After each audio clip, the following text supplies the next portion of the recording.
এবারে মালদা গাজলের বিধায়কের সোশ্যাল মিডিয়ার ফেসবুক অ্যাকাউন্ট অফিসিয়াল পেজ হ্যাকের অভিযোগ। একের পর এক ঘটনা সামনে আসতেই বিধায়ক এবং তার পরিবার আতঙ্কে।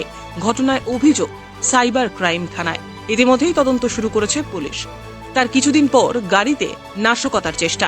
এবার ফেসবুক অ্যাকাউন্ট এবং অফিসিয়াল ফেসবুক পেজ হ্যাক করার অভিযোগ উঠল বিধায়কের।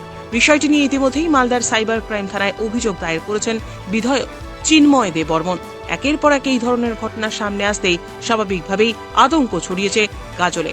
বিজেপি বিধায়ক চিন্ময় দেববর্মন বলেন, সামনের বছরে বিধানসভা নির্বাচন আসতে চলেছে। আমার মনে হয় বিধানসভা নির্বাচনের আগে আমাকে কালিমালিপ্ত করার জন্যই এই ধরনের ব্যাপার। তিনি আরও নাম করে বলেন, এই অ্যাকাউন্ট এবং ভুয়ো অ্যাকাউন্ট ব্যবহার করে আমার এবং দলের নামে কুৎসা ছড়ানোর চেষ্টা হতে পারে। বিষয়টি নিয়ে তিনি এবং তার পরিবার যথেষ্ট আতঙ্কে রয়েছেন বলে জানালেন তিনি। এ বিষয়ে মালদা জেলা তৃণমূল কংগ্রেসের মুখপাত্র আশিস কুণ্ডু জানান, বিজেপি বিধায়ককে কেউ হয়তো অপছন্দ করছে। পুলিশকে বলবো বিষয়টা খতিয়ে দেখতে।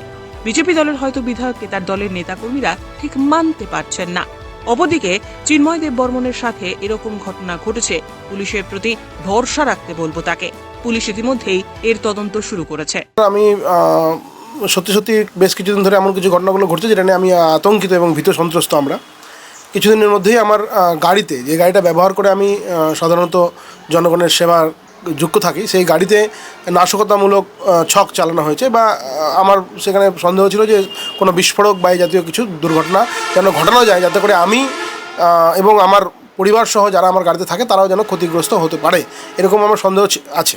এবার তারপরে হঠাৎ করে কিছুদিন মধ্যে দেখছি আমি আমার ফেসবুক অ্যাকাউন্টে যে ধরনের অ্যাক্টিভিটি থাকে সেগুলো করতে গিয়ে দেখছি যে আমার ফেসবুক হ্যাক করা হয়েছে। আমার ফেসবুকে কোনো রকম কোনো অ্যাকাউন্টই নেই বর্তমানে, এবং আমি আমার যে দৈনন্দিন কাজের যে প্রচার বা আমার দৈনন্দিন কাজের যে বিষয়গুলো সেগুলো আমি ফেসবুকে দিতে পারছি না। এবং এখন দেখছি যে কিছুদিন আগে আমরা একটা বিষয় নিয়ে প্রতিবাদ করেছিলাম, সেই প্রতিবাদের যে ভিডিও বা বিষয়টা ছিল সেটাও আর ফেসবুক থেকে ডিলিট করে দেওয়া হচ্ছে। তো ক্রমাগত পরপর একটার পর একটা আমার উপরে বিভিন্ন ধরনের এরকম ঘটনা ঘটছে, এবং আমার মনে হচ্ছে যে কোনো না কোনো জায়গা থেকে আমি হয়তো কোথাও না কোথাও টার্গেট হচ্ছি। যেহেতু একজন জনপ্রতিনিধি হিসাবে গাজলের সাধারণ মানুষের স্বার্থে বিভিন্ন সময় বিভিন্ন দাবি দেওয়া তুলেছি, বিভিন্ন প্রতিবাদ করেছি, আন্দোলন করেছি, এবং আমি আমার মানুষের জন্য কিছু করার চেষ্টা করছি। এই কারণে হতে পারে যে আমি কাউরি দ্বারা বা বিরোধীদের দ্বারা টার্গেটেড, যে কারণে আমার নিজের ব্যক্তিগত ক্ষতি করার চেষ্টা করা হচ্ছে, আমার পরিবারের ক্ষতি করার চেষ্টা করা হচ্ছে, আমার গাড়িতে এমন কিছু ঘটনা হচ্ছে যাতে করে গাড়ি বিস্ফোরণ হতে পারে বা কোনো রকম কোনো নাশকতামূলক ছক করা হচ্ছে। এবং তারপরে দেখছি যে আমার যে সোশ্যাল মিডিয়ার যে অ্যাকাউন্ট, ফেসবুক অ্যাকাউন্ট, সেটাও আর হ্যাক হয়ে যাচ্ছে। তো এই যে চলছে, এগুলোর দ্বারা কী প্রমাণিত হয়? আমার এটাই শুধু প্রশ্ন যে এভাবে করে ক্রমাগত টার্গেটেড করে আমাকে তো হয়তো কোথাও ভীত সন্ত্রস্ত করার চেষ্টা হচ্ছে।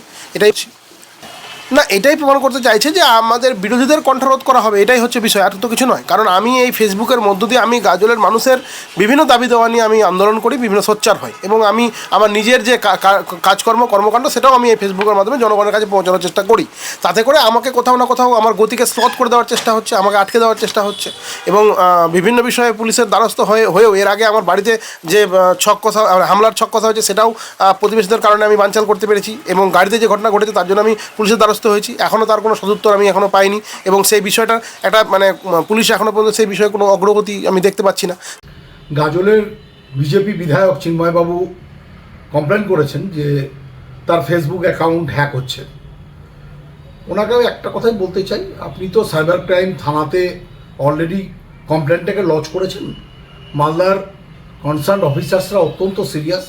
আপনি একদম রেস্ট অ্যাসিওর থাকুন, উইদিন ভেরি শর্ট পিরিয়ড কে বা কারা হ্যাক করেছে, কিভাবে অ্যাক্ট হয়েছে, এগুলো অলরেডি ইনভেস্টিগেশনের পার্ট। এটা খুব শীঘ্রই ইনভেস্টিগেট করে আপনি সঠিক বিচার পেয়ে যাবেন। কারণ বাংলায় রুল অফ ল মুখ্যমন্ত্রী মমতা বন্দ্যোপাধ্যায়ের নেতৃত্বে এস্টাবলিশড আছে। আরেকটি কথা পুলিশকে আমরা বলতে চাই, কারণটা পুলিশদেরও ইনভেস্টিগেশনের সময় একটা জিনিস দেখা দরকার। কারণ এর আগে আমরা দেখলাম বিজেপির ওল্ড মালদার বিধায়ক, তাকে যখন খুন করার চক্রান্ত করছে কে? আরেকজন বিজেপির সমর্থক বা নেতৃত্ব। তো চিন্ময়বাবুর ক্ষেত্রেও এই মালদায় বিজেপির এত ফ্র্যাকশনস, এখানে বিজেপির বিরুদ্ধেই লড়তে ব্যস্ত। বুথে কর্মী নেই, কিন্তু 40টা যদি কর্মী থাকে তার মধ্যে 4টে ফ্র্যাকশন।